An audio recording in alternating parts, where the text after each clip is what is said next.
Hey, this is Jimmy Beach with Alien Skin Software. In this video, we'll talk about how to make a great-looking custom orange and teal preset in exposure.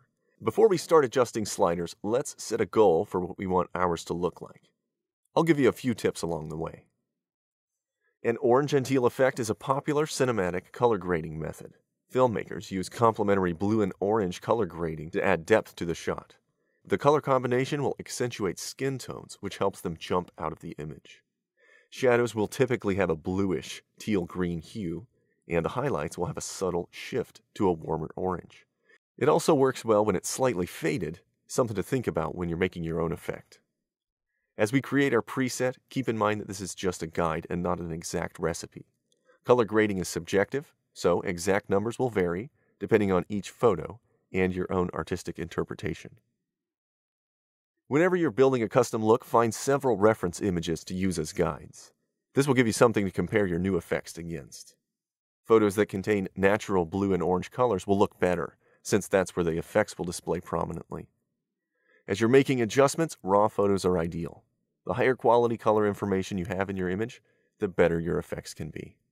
Green and blue channels in digital cameras by nature will contain more noise than the red channel. So watch out for artifacts like banding or noise, especially if you're applying strong effects in those colors. To get the editing ball rolling, I'll start by adding one of Exposure's presets, Technicolor Process 2-Strip. When making adjustments in Exposure, I advise you to start making them at the top of the right dock, then work your way down through the controls on each panel. This helps clearly define each step you make as the effect builds up. On the basic panel, I'll add contrast, or use the keyboard shortcut S or Alt-S.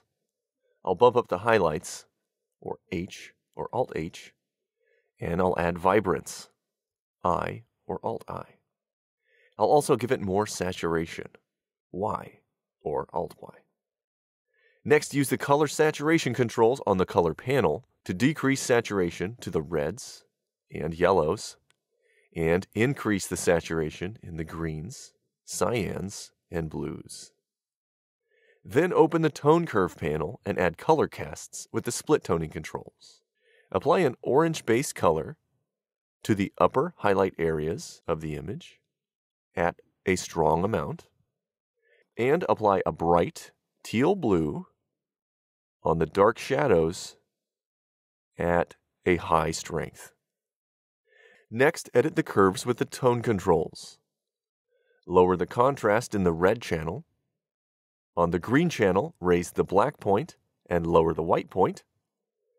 Then on the blue channel, lower the white point, the contrast, and the midtones. And raise the shadows and highlights. At this point, I think I'm done.